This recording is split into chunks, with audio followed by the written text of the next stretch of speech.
Welcome back to another video. I am in the living room and I'm about to try the Trader Joe's Tangerine probiotic sparkling beverage. Tart, refreshing, bubbly, cultured.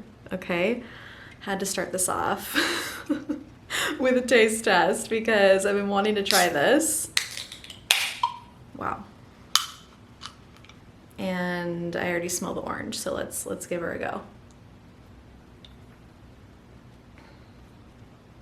Okay, it's not poppy or Olipop, but it is half the price, so it tastes like it's half the price. It's still good though. I really don't mind that. It's actually tangy. I'm gonna give it like a 7, barely a 7. Let's do 6.8 out of 10. So today I wanted to do something a little bit different for this week's video and have a chat about postpartum stuff, life after baby, baby stuff.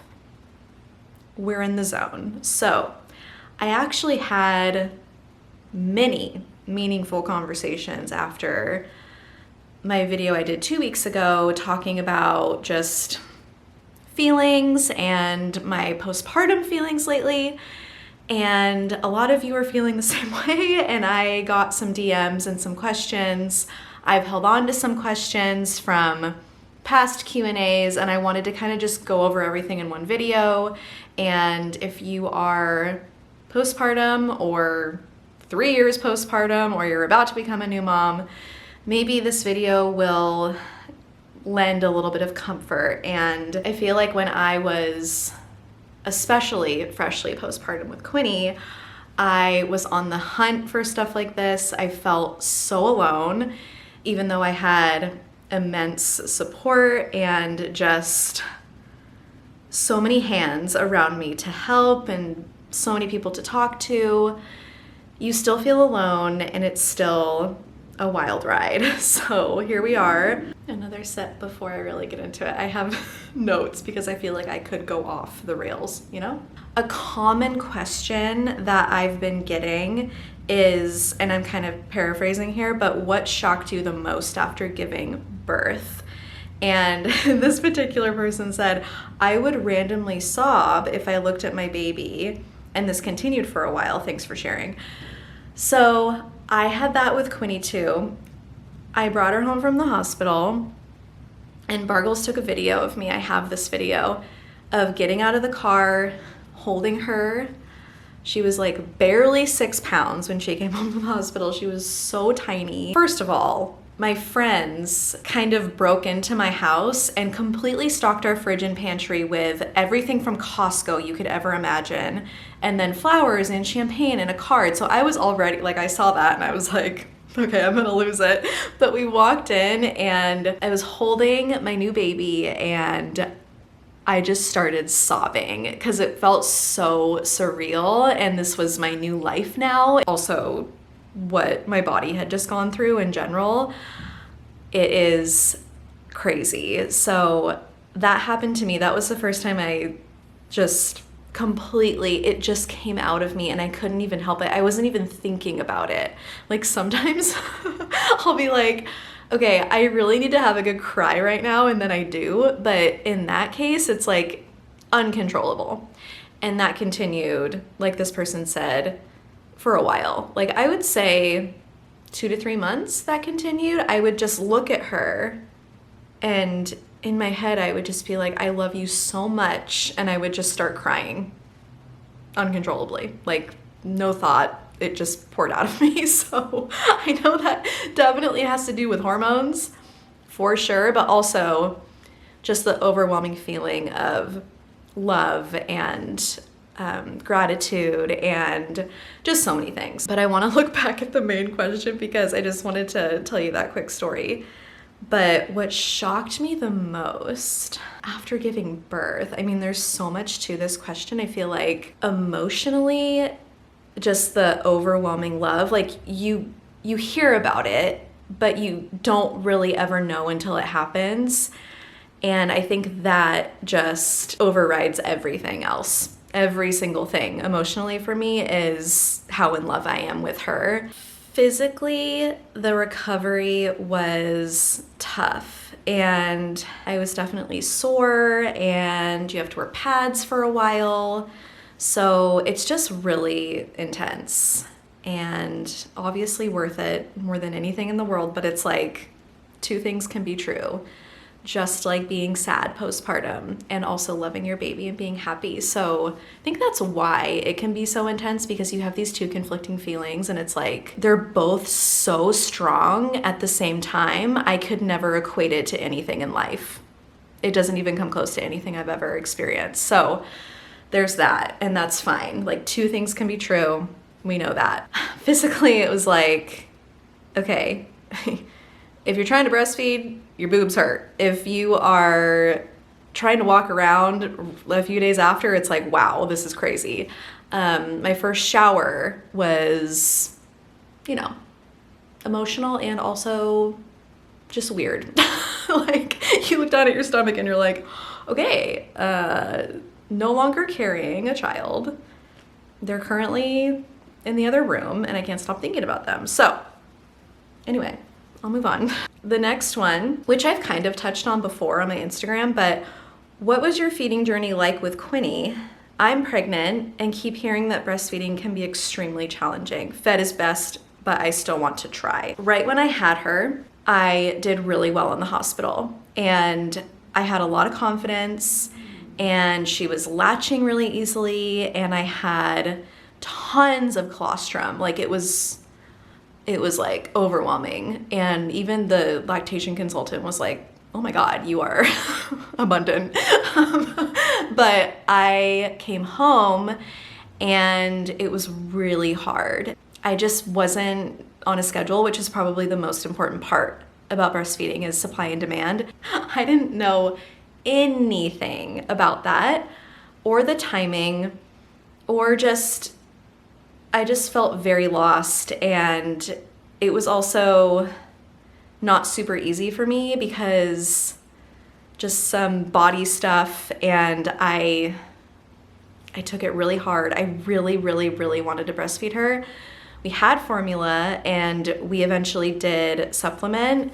We supplemented at 4 months. So it was 4 months of like really hard back and forth turmoil in my brain of being like, okay, I'm gonna go to lactation consultants. I think I went 3 times. From the beginning, I wasn't on the correct schedule, and by the time my milk regulated, it already went downhill, and I tried everything. Anyway, we took her to the doctor at 4 months, and the doctor was like, she has slow weight gain and you need to supplement or figure out how to produce more, or whatever you can do. All I cared about is that she got enough. I instantly gave her formula and we supplemented, like it was half and half. And from that point on, my anxiety kind of dissipated, but then I ended up pumping full time. I stopped breastfeeding her at 4 months, and because it ended up taking like 30 minutes per side. And if she's eating several times a day, I'm on the couch or in bed for hours and hours and hours just breastfeeding. And I didn't know how much she was getting. I didn't know if it was working. So anyway, it felt like the right time to stop for both of us. And she took a bottle so well. From the get-go, we were giving her bottles from me pumping, and that was that. And then I ended up pumping full-time exclusively for an additional 4 months, which is a whole other story. That was, let's see, from that 4 months to the following, I stopped on Mother's Day. I should have stopped sooner because mentally, like mental health wise, probably the lowest I was postpartum the entire time that I can remember. I mean, 5 times a day pumping. So for 4 months. So, and that, everyone's different. Everyone's journey is different. Like, whatever works for you is what works the best. All that matters is that the baby has food. Someone said, hey, I'm due later this year and would love to hear what your favorite baby items were/are. Deciding on everything feels overwhelming when I'm already hormonal and tired. And she put a laughing face.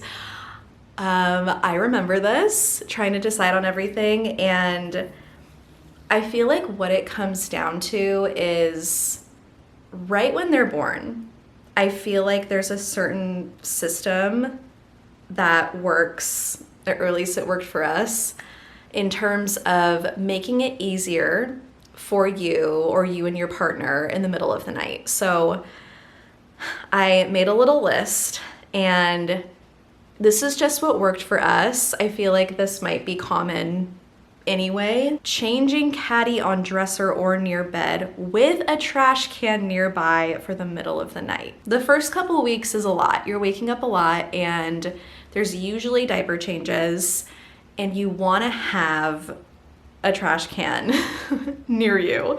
You feel like a zombie, the energy is low, and in your head, getting up and going to the kitchen sounds like it's not that big of a deal, but it is.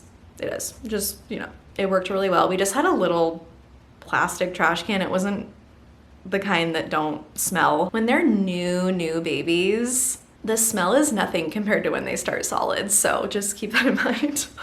I put baby towels / burp cloths. I don't like burp cloths, we call them baby towels. So it's like, we got these little not waffle, but you know, like imagine a cloth that you throw over your shoulder. Get like a 20 pack of those and just rotate those because they work for everything. They're great. I said clock / nightlight on nightstand. We have the Hatch, and it's also a sound machine, which is great. So what I liked about the Hatch in particular, and I'm sure there's other clocks like this, but the Hatch has a clock and it has a nightlight. And right when Quinny was born, I had her at my bedside in her bassinet, this far away from my face, and I would face her and she would be really, really close to me.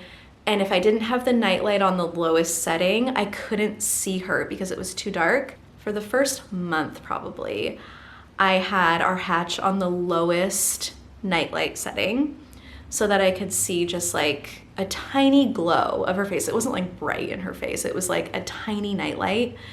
And because it was far enough away to where I know that it wasn't bugging me when I would fall asleep and she was staying asleep, so it was fine. But it just allowed some relief. I could see her if I woke up, like as I was dozing off, I could see her. So that helped me a lot. And then also the clock is very important. That's something I didn't expect. The clock is everything because you want to kind of keep track of feedings and diaper changes for the first little while. It's nice to know what time it is, especially in the middle of the night when you don't want your glaring phone in your face really bright. You just want to glance at a clock. So I love the Hatch. It's worth it. It's a great registry item. So there's that. I'm sure there's other brands on Amazon, but the main point is nightlight, clock, bonus if there's a sound machine inside because babies love a sound machine. The next thing I put was a carrier, and especially when they're little, this is so nice to go hands-free. We had the Baby Bjorn, I think it's called the infant carrier, and that's a great carrier for when they're really, really little. And then we also had the aerial carrier from Wildbird, which is so cute. They have so many great patterns. I just love that brand. They're a great company. So look into Wildbird if you need baby clothes or a carrier. They also have wraps. Love them.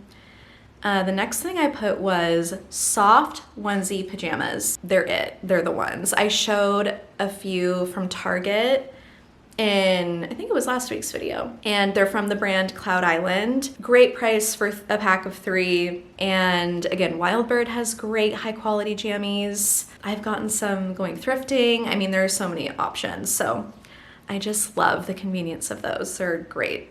I wanted to talk about our stroller and car seat combination because this was one of the things that confused me the most and tripped me up when it came to baby stuff.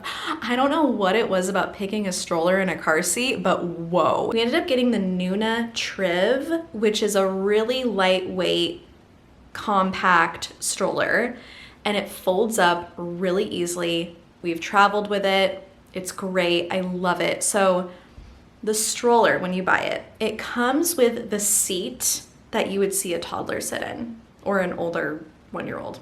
Don't know when they become a toddler. Still don't know. If you know, let me know. Comes with a toddler seat. And then when they're an infant, you can take the toddler seat off and have this attachment and then put the car seat on the base of the stroller. And that's what we did. We got a Nuna car seat for an infant, had the attachment, and what we would do is just have her in the car seat and then pull out the base of the stroller, which was ready to go, and connect the car seat to the base of the stroller, and she would stay asleep. She was super comfortable. And now that she's out of her infant car seat, we use the stroller the way that it came originally and love it. So it has a little undercarriage.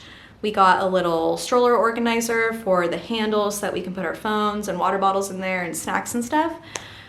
It's been great. So highly recommend. I'll link that below. Okay, what was it like moving into your house and then immediately finding out you were pregnant? So what happened was, before Quinny, I had a miscarriage, which I've touched on before on Instagram. It's been a while since I've talked about it.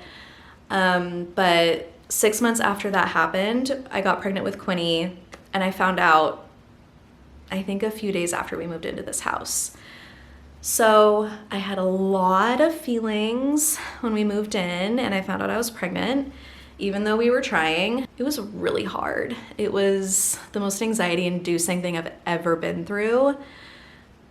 Pregnancy after loss is really complicated and confusing, and it was a really tough few weeks waiting for my first ultrasound, because when I was pregnant the first time, I found out that I had lost that pregnancy at the first ultrasound. So leading up to my first ultrasound with Quinny was incredibly difficult. It was overwhelming, but also really exciting because I was elated to move into this house from our apartment. It was a huge, huge step for us, and we had obviously been planning for several years, saving for several years. When I found out I was pregnant that month, I was like, okay, I'm gonna have this baby.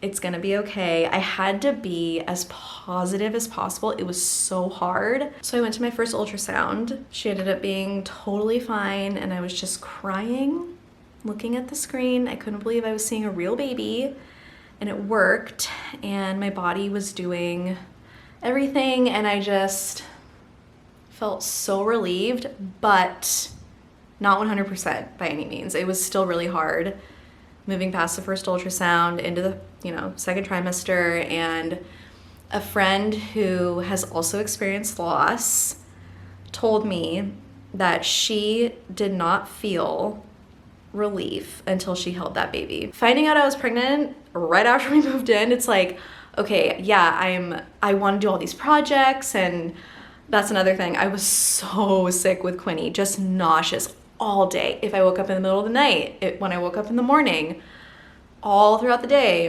when I was going to bed, it was like no relief whatsoever. And that's actually how I felt with my first pregnancy too, before I found out about it. Anyway, I'll move on from this. That was tough. I'll leave it there. Okay, a couple more. I had a really hard time going back to work as a new mom and felt like I didn't have any time for myself. How did you manage this? I feel like I'm still managing this. So if you've been following me for a while, you know I work from home. I have a photography business. I do stuff on Instagram.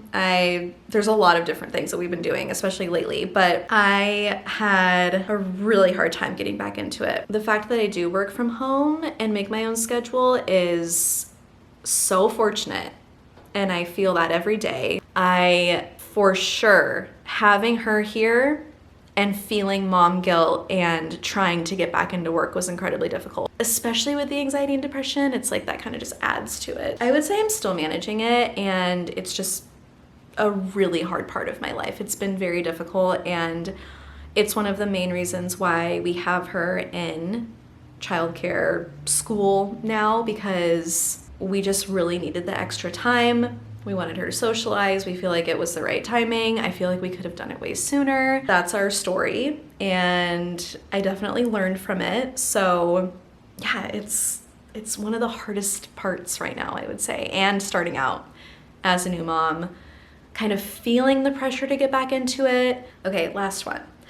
I really resonate with the whole identity crisis thing and have never experienced anything like it. What have you found helps with this? Okay, so what I've found helps with this so far, and it's something I'm still working on, is creating little things to look forward to and things that you would have done before in your past life without babies really, really helps.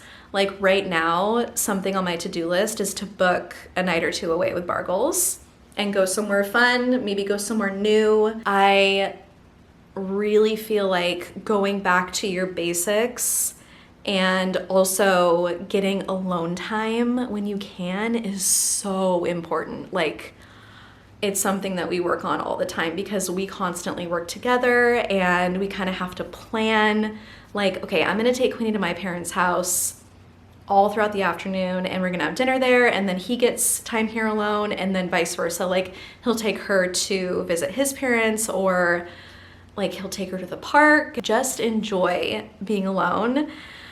That's huge. Another thing is, like I said, going back to the basics.